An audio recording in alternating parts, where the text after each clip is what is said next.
Capital e Poder de hoje tem, para mim, duas características. Primeiro, o respeito que eu tenho pelo fundador desta empresa e do que ele foi capaz de criar, produzir a partir de uma pesquisa universitária. Virou uma empresa reconhecida, mas eu não estou com ele aqui, eu estou com o filho dele, que é o herdeiro da empresa, da Louçuca, César Couto, que é diretor executivo. A gente vai entender como que uma empresa que é originária daquilo que nós no Brasil sempre gostaríamos que tivesse, boas pesquisas, boas ideias se transformarem em grandes negócios, como é que se herda uma empresa como essa? Mas vamos conhecer o César primeiro. César, obrigado pela tua presença no Capital e Poder. Eu que agradeço, Gilson, obrigado pelo convite. E vamos conversar um pouquinho. E lembrando que herdeiro recebe só, né? Sucessor que é o problema. Bem diferente. Hoje eu estou mais num papel de sucessor, porque tem meus irmãos também, que nesse caso também são herdeiros. Ou seja, nessa questão de sucessor, você colocou bem, diz que o herdeiro vai herdar de qualquer jeito. O sucessor assume um papel que nem sempre é o lado positivo de quem herda. É de você administrar uma empresa. E as empresas são muito variadas. A sua tem um perfil muito especial. Você está na indústria de alimentos, fruto de um produto, que a gente chama de adoçante, e que gerou um mercado, fruto de uma invenção acadêmica, teve mudanças no caminho. É muito peso, é muita exigência. Tem uma história grande por trás disso. Como é que você herda essa história da Louçuca? Olha, desde o momento em que eu fui escolher o curso para fazer faculdade, meu pai já estava envolvido. Ele já deu pitaco. Eu não sabia o que fazer, literalmente. Eu fui por exclusão. Meus pais são engenheiros. Meu pai é engenheiro químico, minha mãe é engenheira civil. Então, a engenharia era uma coisa que já estava no meu radar. Tinha excluído medicina, biológicas, tinha excluído humanas. Então, na exatas, a engenharia era um. E na conversa com meu pai, na época, inclusive, ele dava aula na UEM, eu perguntei para ele, engenharia. Tem a química e tem as variações. Você vai ser engenheiro, o que você pode até escolher. Então, ele falou assim, alimentos era uma área promissora. Então, eu pensei, olhei, das engenharias, essa era uma que faria sentido para mim. Escolhi. Então, desde lá de trás, ele já estava envolvido. Ele estava planejando, engenhando. Mais ou menos isso. Então, entrei na faculdade, sempre que dava, sempre que fosse possível, eu fazia projetos, trabalhos escolares em cima da empresa. A empresa estava bem no começo naquela época. E era engraçado porque naquela época já, os pais dos meus amigos, eles já me perguntavam. Ele falou assim, pô, que legal, você tá se direcionando para trabalhar com seus pais e tal. Eu estou tentando que a minha filha, que o meu filho venha comigo e ele não quer vir. Aí eu falei assim, eu entendo, porque não é nem um pouco simples trabalhar com os pais. Mas você se sentiu bem com a escolha? Porque tem uma coisa engraçada. Na minha casa, meus irmãos são engenheiros. Meu irmão mais velho é engenheiro, meu irmão mais novo é engenheiro. Nenhum dos dois hoje está na engenharia, estão em áreas diferentes. Você é filho de engenheiros. É diferente ser filho de engenheiro. O filho de engenheiro, até na hora do almoço, fala como engenheiro. Como é que é isso? Olha, para mim, meu pai é engenheiro químico, minha mãe civil, eu de alimentos, meu irmão industrial, só minha irmã que foi ovelha negra, que é economista e administradora. Eu costumo dizer assim, bem fez ela. Então, e eu nunca percebi diferença porque todo mundo é engenheiro. O que eu percebi depois que eu entrei na empresa principalmente, e o que abriu minha cabeça bastante foi quando eu fiz um MBA e eu entendi o que é uma empresa como um todo, porque o engenheiro, ele literalmente é ensinado de uma forma genérica, uma coisa entra, é processada e sai, independente da engenharia que você está. Então, o engenheiro é bom de processo. A visão do todo, ele sempre tem. Então, se você perceber de uma maneira geral, em termos de planejamento, de visão de todo, o engenheiro vai ser sempre muito bom. Aonde o engenheiro não treina de maneira nenhuma? Pessoas. Que foi Aí falha. A engrenagem, ele pode até planejar ela de uma forma bem clara e estrutural. As partes, ele... Sempre o engenheiro, de uma maneira geral, o aprendizado é racional. É racional. Ao ponto do professor falar assim, você fez tudo certo, mas a conta foi diferente. Aí ele virava e falava assim, beleza, se você construir essa máquina e chegar nesse número no final, ela não vai funcionar. Tá, como sucessor, seu pai, vamos pensar, como engenheiro, foi sistêmico, perfeito, racionalizou tudo e tal. Você, como ser humano, na relação com ele, a coisa aconteceu como planejado, como os engenheiros planejavam? Quando eu estava terminando a faculdade e eu não pensava, na minha cabeça, eu achava assim que o ideal não era eu voltar direto. Eu já saí da faculdade e vir para a empresa, que foi o que aconteceu. Como modelo ideal. Isso não era o que você queria? Não era o que eu queria. Para o meu pai, ele até achava, eu acredito que sim, que ele imaginava isso. Mas o que aconteceu para eu vir direto?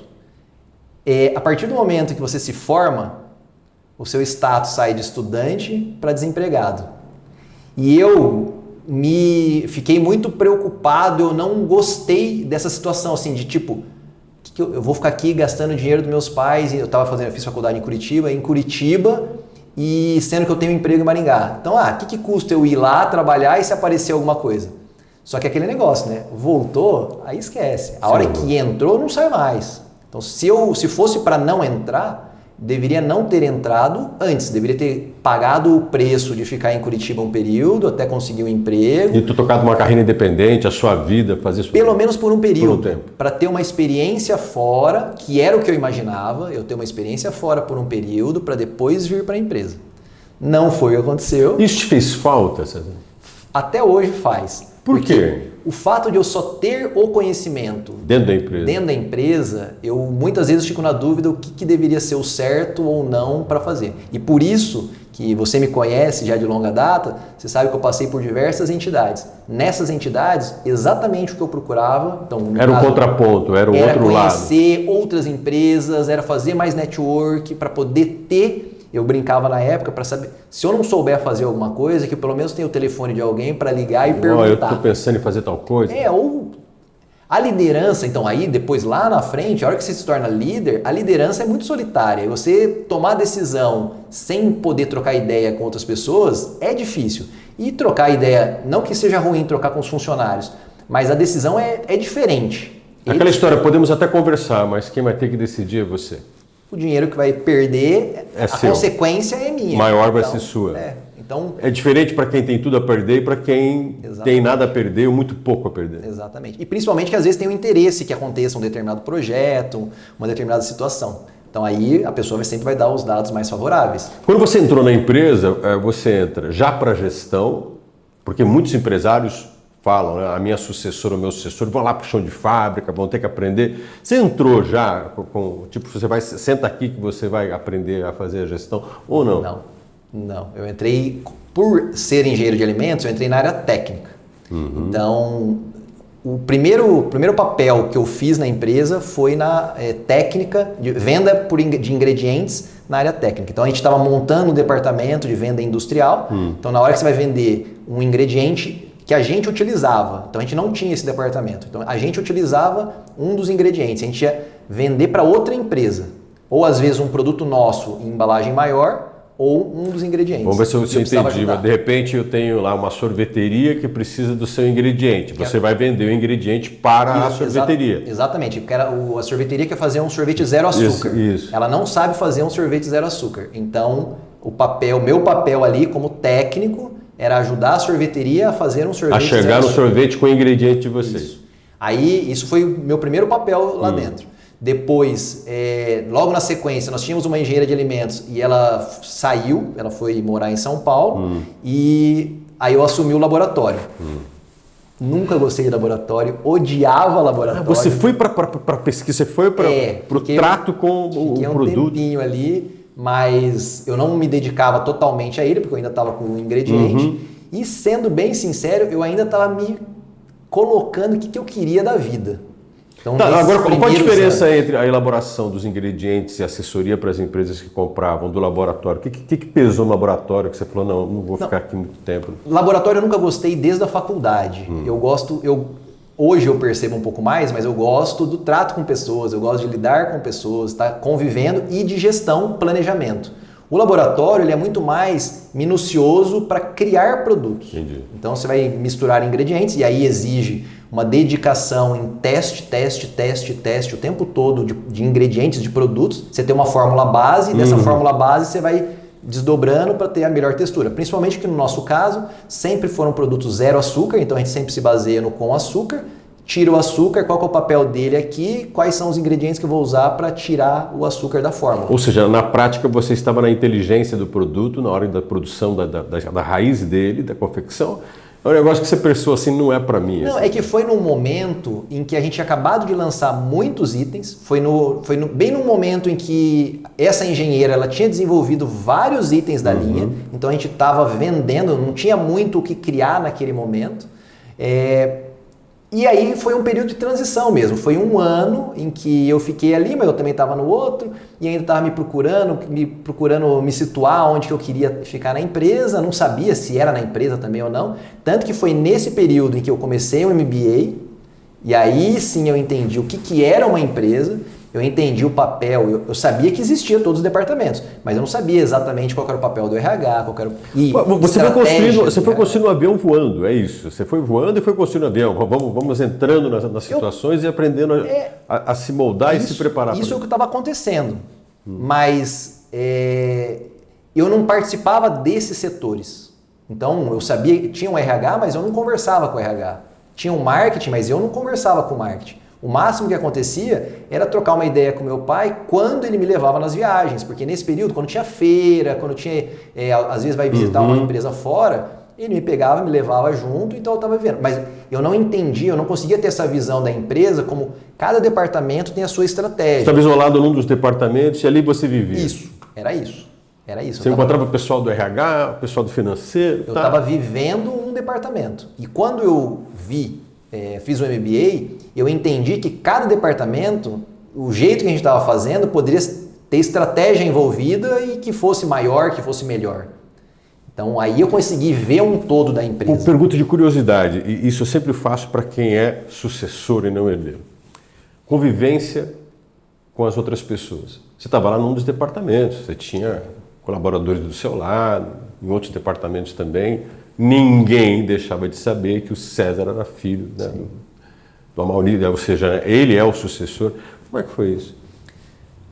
Na empresa não teve problema, não tive grandes dificuldades, mas sim existe essa cobrança por parte do olhar das outras pessoas, ou às vezes até pelo meu, sabendo que as pessoas estão me olhando e pensando exatamente isso. Você está aqui porque você é filho do dono e não porque você tem a competência. E aí vai de você conseguir efetivamente fazer acontecer. Você conseguiu fazer? Eu acredito que sim. Sim. Chegou uma hora que o pessoal falou assim, você é bom, apesar de ser. Sim. Sabe quando? Então, aí vem toda a história, que você inclusive viveu uma parte dela. Eu fiz o MBA, entendi o que era uma empresa de uma maneira geral. Nesse momento que eu ainda estava me entendendo, eu passei num concurso na UEM, dei aula para engenharia de alimentos na UEM por 2 anos. Você foi professor da UEM como seu pai foi, como a sua mãe foi? Como professor temporário, dei aula para engenharia de alimentos. Você foi por quê? Você queria ver o caminho deles, dar uma experimentada? Queria ver se você virava professor? Eu queria fazer currículo. Literalmente, entendi. Eu queria fazer currículo. Eu não sabia o que eu queria da vida ainda. Você estava naquela coisa de tatear. Vai que é aqui que eu me acho numa sala de aula, num laboratório. E eu conversava com eles, eles falavam assim, não, pode ir lá, faz e vê o que você acha. E passei no concurso, dei aula no mesmo departamento que meu pai, que era engenharia química, então todos os amigos, não todos, né, mas vários amigos deles estavam lá ainda. No que terminou, eu estava dando aula, mas eu também estava na empresa. Eu continuava trabalhando na empresa. Óbvio que daí dividia tempo e tudo mais. Quando eu voltei, aí eu mudei de cargo, eu fui para gerente de planejamento. E o objetivo, como gerente de planejamento, era aí sim estar em todos os setores. Aí você conheceu a empresa? Aí eu poderia estar mexendo e discutindo com todos os setores. Mudou a ideia que você tinha da empresa quando você entrou nela logo depois de formado e a visão que você teve da empresa depois que você entrou no planejamento? Mudou num sentido de olhar o futuro para ela. Eu sempre achei, assim, mesmo sem entender, eu entendia que era o dia a dia da nossa família, então ia fazer acontecer, tinha que fazer acontecer, mas eu não tinha perspectiva de potencial nesse sentido. Da dimensão do tamanho da empresa, do que ela pode, de quem está envolvido. Trabalho, decisões, tudo isso no começo eu não tinha a menor noção. Porque início do mercado de trabalho, você não sabe mesmo, tinha trabalhado, nunca tinha trabalhado na vida, ou melhor, para não dizer nunca tinha trabalhado, eu tinha feito estágios, mas nunca trabalho, carteira assinada, era o primeiro momento. Então eu estava conhecendo mesmo, era a minha primeira experiência. E lá na frente já não, como gerente de planejamento, lidando com cada setor, eu começava a ver aonde dava para melhorar em cada um dos setores. Tanto que no planejamento, que foi quando a gente começou a estruturar o administrativo, começamos a fazer planejamento estratégico, então eu sentava, na época a gente não tinha muitos gerentes, mas sentava com os coordenadores e falava assim, ó, se a empresa daqui, pensa na empresa daqui 10 anos, a empresa, sei lá, 2, 3 vezes maior, o que seu departamento precisaria? Aí eles iam falando, eu ia anotando. Você olhou para o futuro dela e deu a gente ia falando, um tiro para frente. Ia anotando. Porque ia anotando para fazer o planejamento estratégico da empresa. Pergunta. Calma que vai chegar no... Tá, vamos lá. Vai chegar no... Aonde que o negócio virou. E aí o negócio virou quando o meu pai, o Amaury, virou governador do Rotary. Em 2007. Por que mudou? Porque daí ele começou a se dedicar ao Rotary, que é uma coisa que ele sempre gostou muito e tal. Sempre gostou muito, já estava se preparando. E 2007, 2008, de julho de 2007 a junho de 2008, ele foi governador. Nesse período, ele literalmente se ausentou da empresa. E aí... Ele saiu da empresa. E aí ele empurrou você, ele deu um passo para trás e você ficou na frente. Eu já participava das reuniões de gestão, tinha reunião sempre toda segunda-feira. Então, nas reuniões, o que eu brinco, eu conto, que o que aconteceu foi o seguinte, eu já participava, mas eu ficava mais quieto, ouvia mais do que falava. Quando ele saiu, no que a gente conversava sobre algum tema, as pessoas olhavam para minha cara e falavam assim, e aí, o que nós temos que fazer? Eu falei, como assim? Não, o que nós temos que fazer? Não sei se você percebeu, mas o seu pai não está mais aqui. Alguém tem que decidir. Exatamente. Aí eu falei, mas tem que decidir agora? Ele falou assim, tem que decidir agora. Eu falei assim, então pera lá, que eu vou fazer um pouco mais de pergunta para entender um pouco melhor sobre o que está acontecendo. Então ali eu comecei a perguntar um pouco mais, eu comecei a entender um pouco mais, aí eu comecei a viajar sozinho para conversar com os representantes, entender o mercado. Quando que você percebeu? E nessa hora que eu vi o que eu queria fazer pro resto da vida, que era na gestão. Você descobriu o que queria fazer nesse momento e alguém chegou para você e falou assim, então, qual a decisão? É aí que você descobriu? Eu descobri que era legal, que eu gostava de tomar decisões. Mas deu frio na barriga? Tipo assim... Não, dava, vixe. Dava uma empresa dessa na minha mão, que meu pai decidia, era mais confortável que era ele, agora sou eu, e se der errado... Eu e meu pai sempre fomos, na minha visão, muito complementares. Meu pai é muito focado em venda, olhando cliente, e eu no administrativo, olhando gestão como um todo, que era o que eu gostava de fazer. Só que assim, não dá para ter dois decisores. Então, naquele momento, eu gostei, eu vi o que era, o que eu queria fazer, e me tornei uma liderança na empresa. Tá, agora um dia seu pai voltou, de repente para abrir a porta e falou assim, estou eu de volta. E aí? Aí virou um conflito entre quem era e quem é? Virou. Como é que foi isso? Aí, em junho, terminou a gestão. Ele voltou. Em julho ele voltou. Do mesmo jeito que eu não fui preparado para entrar, eu não fui preparado para sair. Entendi. Eu não fui preparado para sair e eu me tornei uma liderança. Então, qual foi a dificuldade que aconteceu nesse momento? Quem olhava para minhas ideias e gostava mais das minhas ideias... Ficou do seu lado. E o resto da empresa foi pro lado dele. E quem era mais de vendas... Quando ele chegou, alguns falaram assim, que saudade do senhor. Mais ou menos isso. Por quê? Porque tinha muito comercial, então aquele negócio de preço, pedido, comercial querendo baixar preço e tal. E eu era mais racionalzão. Eu falei assim, não pode ser menos que isso. Está dando negativo aqui essa venda. Hoje eu entendo que determinadas vendas acontecem para marketing, para poder construir um relacionamento de longo prazo. Entendi. Então, no decorrer da vida, eu consegui ver isso. Naquela época, eu não via isso. E aí começava a vir os conflitos. Por quê? Porque daí ele queria liberar um pedido, eu não queria liberar e começava esse conflito. Tá, mas uma empresa não pode ficar dividida, senão ela para. Sim. Em determinado momento a decisão tinha que ser tomada, independente se um ou outro, ou chegar no consenso. E aí? Olha, a palavra final é do dono. Ele era o dono. Aí ele veio para você algum dia e falou assim, escuta, isso aqui pertence a quem não? Naquela época não. Mais pra frente ele já falou, mas naquela época não, ele não falava isso. Ele simplesmente deixava eu falando sozinho, porque é aquela história, é a maturidade. Eu era o imaturo da história. Entendi. Eu que estava querendo brigar. E quando um não quer, dois não brigam. Então, ele simplesmente deixava quieto, ele sabia que a decisão final era dele. Isso era uma pergunta que considero importante. Isso era por ele ser seu pai?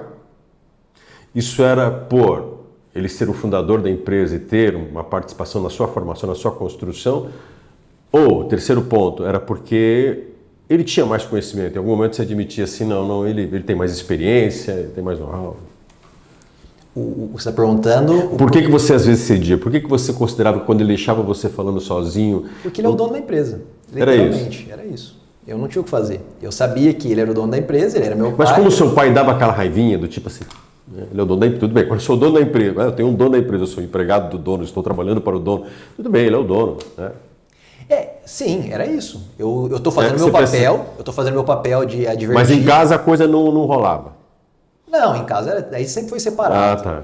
Em casa sempre teve, nunca... Meu pai até tenta de vez em quando querer discutir umas coisas em casa, almoço de domingo, aquelas coisas. Mas a gente não costuma conversar sobre empresa. Ele que fica falando sozinho. Principalmente depois que minhas filhas nasceram. Aí quando elas nasceram, aí essa convivência aumentou bastante, né? Ele vindo na minha casa. Até então eu morava na casa dele, eu fiquei morando por muito tempo. E aí depois eles começaram a vir mais para poder ficar com as meninas e tudo mais. Então, de vez em quando surge uma oportunidade de conversar. Mas a gente não costuma falar de negócio em casa, não. Hoje você está à frente da empresa. Está reduzindo aquela coisa de que antes ele era 70% da decisão, eu 30%. Sim. Hoje a decisão está sendo mais sua. Sim, não foi uma coisa preparada, não foi uma coisa estruturada para ser feito. A gente não ficou criando um plano de sucessão e colocando em prática. Vocês não tiveram um plano, a coisa foi acontecendo no conjunto. Foi acontecendo, eu estou na empresa há 20 você trabalhando no anos. planejamento, diz que você gosta, mas a sua sucessão não foi planejada. Não, ainda não foi planejado, porque ele inclusive ainda está na empresa, né? Então ele está lá, ele toma decisões ainda.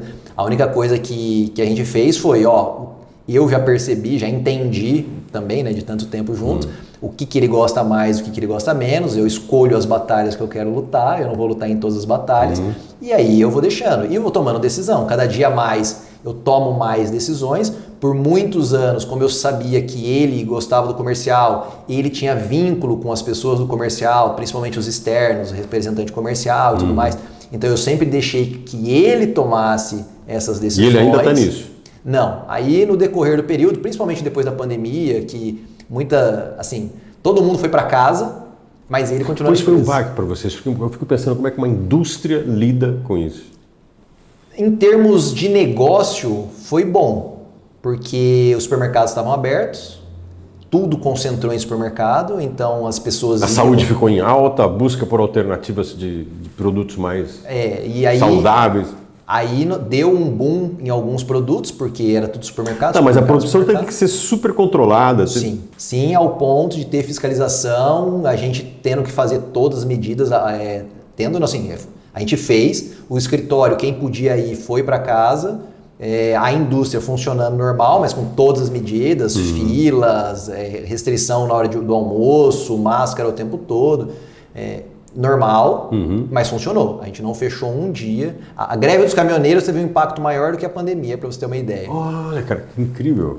Porque a greve dos caminhoneiros, sim. Essa foi um baque de fornecedor, de entrega. Ela trava. Agora, para a gente ir mais para o final da nossa conversa em relação a você e a empresa. Você tem filhos? Tem, duas filhas.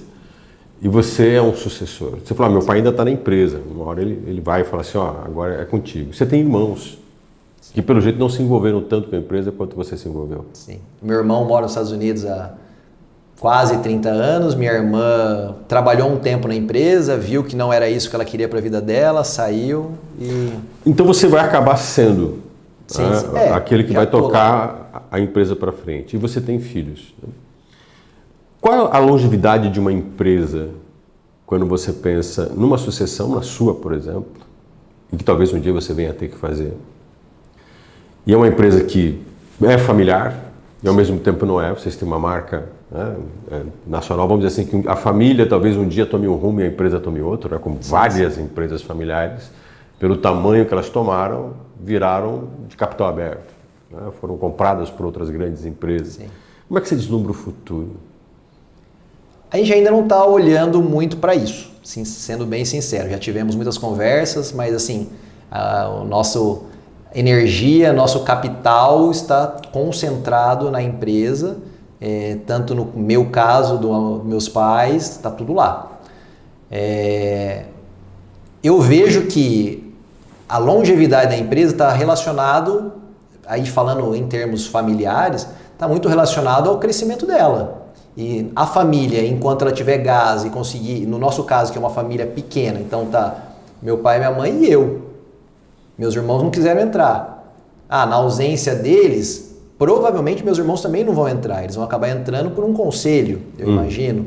Então a gestão vai continuar. Meus filhos, minhas filhas, não sei. E uma das meninas você... Elas falam que elas... Você vai querer que elas virem engenheira também? Vai falar assim, filha, tá? Não, vou deixar elas escolherem. A mãe é médica, então possivelmente vá para a área da medicina. Possivelmente elas se salvem de ser engenheira.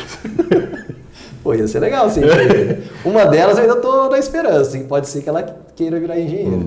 Mas eu vejo assim, em termos familiares, enquanto não estiver impactando, o negócio estiver crescendo e quem estiver lá está preparado para tocar o barco, não tem problema nenhum. O problema é colocar alguém que só por ser da família está lá. Entendi. E em termos familiares, em termos de negócio, enquanto o negócio estiver crescendo, estiver evoluindo, vamos lá, eu acho que tem futuro. Nós vamos ao pequeno intervalo para encerrar a nossa conversa com o César, com duas questões importantes. Ele é engenheiro, gosta de sistemas, entende bem disso, mas descobriu os seres humanos por trás disso. Né? Tem uma empresa que lida com gente, tem uma indústria, não é só o produto, tem pessoas que estão por trás disso. Como gerenciar isso? E a nossa pergunta final sobre capital e poder. Daqui a pouco a gente volta.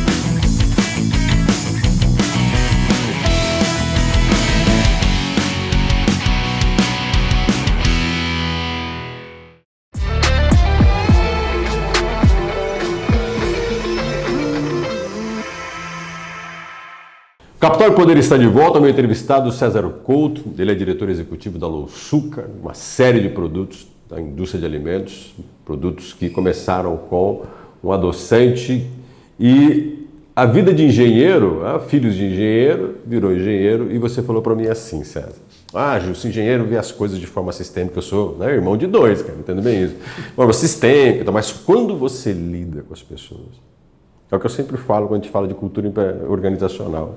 A organização não é racional e lógica, como a gente às vezes a vê, né? Aquela engrenagem perfeita. Sim. Ela é uma relação de pessoas, ela é um organismo, ela é viva, sai gente, entra gente, muda. Nem todo mundo consegue se adaptar nos lugares diferentes, que nem você lá no laboratório não se adaptou e tal. A pergunta é mais fácil lidar com o produto ou é mais fácil lidar com as pessoas? É muito mais fácil lidar com o produto. É muito mais fácil. Porque pessoas, cada cabeça é uma sentença. Cada cabeça está pensando de um jeito diferente. E num começo eu tive muita dificuldade com essa cabeça de engenheiro. Na engenharia a gente não é preparado para lidar com pessoas. A gente é preparado para lidar com máquinas, com números, e os números são exatos.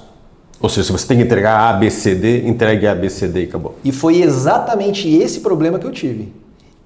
Quando meu pai foi para o Rotary e eu assumi a liderança, a reunião era semanal, então a gente, numa semana para outra, fazia combinados. Na semana seguinte, o combinado não tinha sido executado. Você isso, aquilo? Eu não conseguia entender como que alguém combinava uma coisa e não executava. Ou seja, a gente saía da sala de reunião e falava assim, moleque chato. Não, era pior. Eles desciam pro RH e falavam assim, conversa com o César porque tá difícil. Porque eu chegava e falava assim, eu vou ter que fazer igual o Jack Welch, que corta 10% do quadro para ver se o povo se mexe de verdade. Eu falava isso na reunião. Você ganhou um monte de inimigo. Os caras, eles sabiam que eu era imaturo. Eles tinham essa consciência. Nessa época eu tinha 20 e poucos anos. Ou seja, a tua sorte é que nem todo mundo te levou a sério, é isso? Exatamente. Não, e porque a maioria que estava ali tinha me visto de criança. De antes da faculdade. Eram pessoas que vieram com meu pai de antes da faculdade. Isso que eu iria te perguntar também. Teve pessoas assim de longa data que estavam com vocês? Sim, tem até hoje pessoas que estão há muito tempo. Nós temos um gerente lá que trabalhou no projeto Stevia junto com meu pai. Que legal. Pra você ter uma ideia. Que legal. Então ele viu você nascer, crescer. Viu. Olhou para você. A nossa gerente de RH hoje é prima da minha mãe. Então ela me viu criança também. Então elas olhavam para você e falavam assim, Por isso. E hoje? Eles olhavam, literalmente, eles iam para a sala do RH e falavam assim, ó, conversa com o César lá porque tá difícil, ele tá falando umas coisas lá que ele não pode falar. Aí vinha o RH. O RH já o RH vinha para você, vinha e falava, ó, que era o César, gestor, você não está desempenhando um bom papel. não pode falar isso, não é bem assim. Só que eu fui aprender de verdade a hora que eu fui para um Copegem da vida, porque daí você está lidando com líderes. Aí eu fui presidente do meu clube de Rotary, você está lidando. Foi a primeira liderança que eu tive de pessoas mais velhas. Olha que legal. E isso vai te mostrando. Aí sim eu entendi o quanto imaturo eu era lá atrás. Então você já saiu de muitas dessas reuniões de Copegem, muitas dessas reuniões do associativismo e falou assim, gente, eu sou Era louco. tudo laboratório. Você deve ter chegado em casa e falou, Do sou mesmo louco. jeito que eu falo que o período que eu dei aula foi um curso de oratória que eu fiz, porque foi a primeira vez que eu falei em público. Você voltou para pedir desculpa pro pessoal? Eram todos meus amigos, todos me conhecem. Gente, desculpa aí. Não foi tão ruim assim, não foi legal. Inclusive, muitos deles estão muito melhor. Tem um amigo meu que está na Nestlé voando. Entendi. Voando. E aí, então eu usava esses eventos como laboratório e eu fui aprendendo, fui tendo maturidade. Então hoje eu entendo muito bem essa necessidade de proximidade, de conversar com pessoas, que cada pessoa tem seu problema e a gente tem que entender, a gente tem que de alguma maneira trabalhar o íntimo dela ali para que ela se alinhe aos nossos objetivos, que se o objetivo dela não for o mesmo que o seu, tudo bem, que ela possa atingir o objetivo Isso chega dela. até lá embaixo, porque você tem, quantos funcionários você tem hoje? Em torno de 250. Você não pode o tempo todo estar com todo mundo, Não. Mas às vezes você vê também, tem o pessoal da produção que trabalha. Essa cultura que você desenvolve de entender, conhecer, compreender as pessoas, entender que cada uma delas tem um perfil diferenciado, isso também você leva até a mulher do cafezinho, a quem está no chão da fábrica? Eu trabalho com os gerentes, então eu tento propagar, que eles propaguem essa gestão. Então a gente ainda está trabalhando bastante o que é ser um líder light switch, de que maneira eles deveriam trabalhar, como que a gente gostaria que fossem as práticas. Cada gerente tem o seu perfil, ok, mas algumas práticas têm que ser práticas empresariais, comum a todos, e aí replicar lá. Aí nós temos algumas práticas também que aí eu tenho acesso aos funcionários. Então, por exemplo, nós temos um pronunciamento. Todo mês eu faço um pronunciamento, falo dos números da empresa, dos resultados, para eles poderem. Então hoje você virou a voz da empresa e a cara da empresa. O Fale Conosco. Então quem quiser tirar qualquer dúvida sobre a empresa, manda no Fale Conosco, pode criticar, pode sugerir, pode elogiar. Você não frequenta o cafezinho da empresa, você deixa o pessoal falar mal lá. Eu deixo. E eu falo isso, eu não vejo problema. Reclamação tem que vir, a gente tem que ouvir a reclamação. Se a gente vai acatar ou não vai acatar determinadas situações, no caso do dia a dia da empresa, são outros 500. Mas se a gente não ouvir e não entender aonde está o problema, entendi. A gente vai estar lidando. Tem um amigo meu que sempre fala assim, o ditado é mais ou menos assim, a gente tem que tomar cuidado com os nossos amigos, porque dos inimigos nós já tomamos cuidado. Então, os dos inimigos, a gente já fica de olho, o que ele está fazendo, o que a concorrência está lançando. Maquiavel. Mas os nossos amigos, Exato. A gente se abre, a gente conta, ele está frequentando a nossa casa. É o nosso funcionário. Raramente o golpe virá de um inimigo. É o nosso funcionário. Então, se o nosso funcionário não disser o que está incomodando ele, nós estamos criando um monstro ali dentro. Perfeito. Então, por isso a necessidade de a gente ouvir. E eu gosto de quem reclama, efetivamente. E muitas vezes, nas interferências que eu faço ali, conversando com os gerentes, nos acompanhamentos, eu faço cutucões para ver como eles reagiriam. Então, já faz um tempinho que eu não faço. Mas você faz experimentozinhos também? Teve uma época que eu passava podcasts. Eu sou o louco do podcast há 10 anos já. Então, eu ouvia os podcasts, os que eu achava mais legais, que eram curtinhos, eu passava em reunião. E aí, na reunião, eu perguntava para eles, qual é a sua opinião?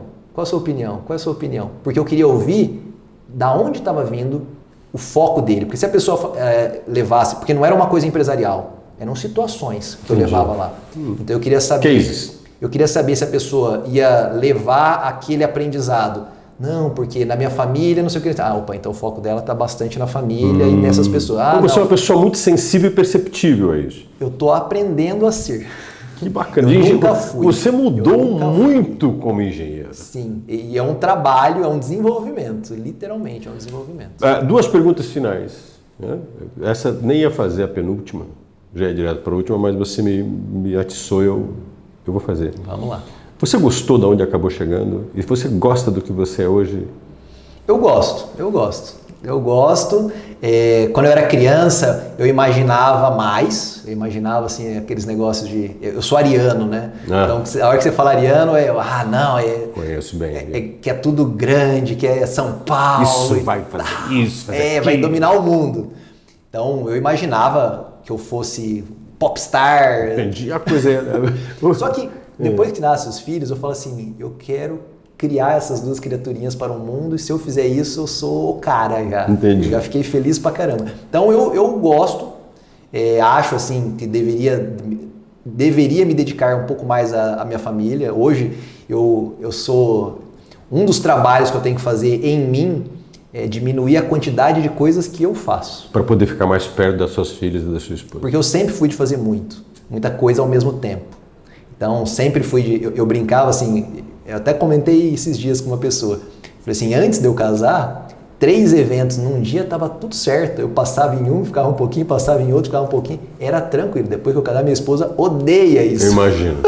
Ela quer foco. E é uma coisa que eu não tenho tanto. Então, tem as entidades, eu participo de muitas entidades. Você pegou gosto por isso. Seu pai sempre teve, você acabou pegando gosto. E eu adoro, assim, eu participo não só para ter um network, mas também para ajudar de uma maneira geral. Então você acaba ajudando a cidade, as pessoas, no caso do Rotary, a sociedade como um todo. Então, FIEP, as indústrias, a melhorar de uma maneira geral. Então eu sempre fui de participar de muita coisa. Aí eu comecei a correr. Então agora eu corro maratona. Inclusive você tem uma foto sua correndo, que eu vi ali. Entendi.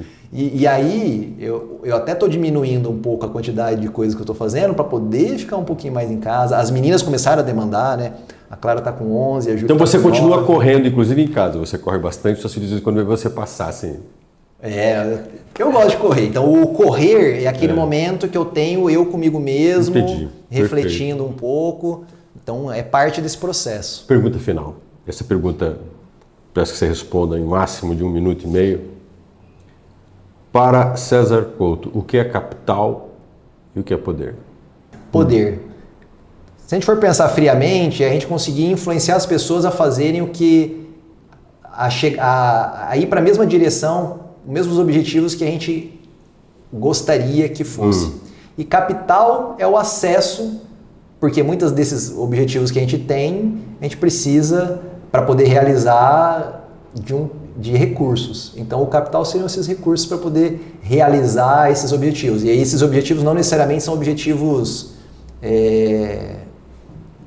empresariais, corporativos. Eu penso que é muito mais num sentido de familiar, muitas vezes. Então minha família as meninas têm muita vontade, elas falam muito, são pequenas, a Disney. Então, se eu quiser proporcionar uma experiência para elas, então o meu poder apesar que nesse caso eu não preciso nem influenciar muito, elas não querem ir para lá, mas às vezes para um outro lugar, uma determinada situação, então, o poder de influenciar elas, de proporcionar a elas uma formação, uma condição boa. E o capital, porque para isso, não que seja obrigatório, mas quando se tem, você consegue coisas melhores. Seria algo desse tipo. César, obrigado por essa conversa comigo aqui no Capital e Poder. Eu que agradeço. César Couto é um dos nossos entrevistados, talvez uma das figuras mais significativas e singulares em saber o que é uma sucessão, entender o peso dela. Uma das coisas que eu quero puxar dele para fechar essa nossa conversa, né? Ele entrou não sabendo tudo, tropeçou ao achar que sabia e descobriu muita coisa fora do lugar onde estava e trouxe isso para dentro da empresa e hoje é quem é. Então sucessão não é preparar alguém, é saber fazer como se prepara o ser humano conforme uma empresa vai se desenvolvendo e o caminho que ela vai tomando. Até o nosso próximo encontro.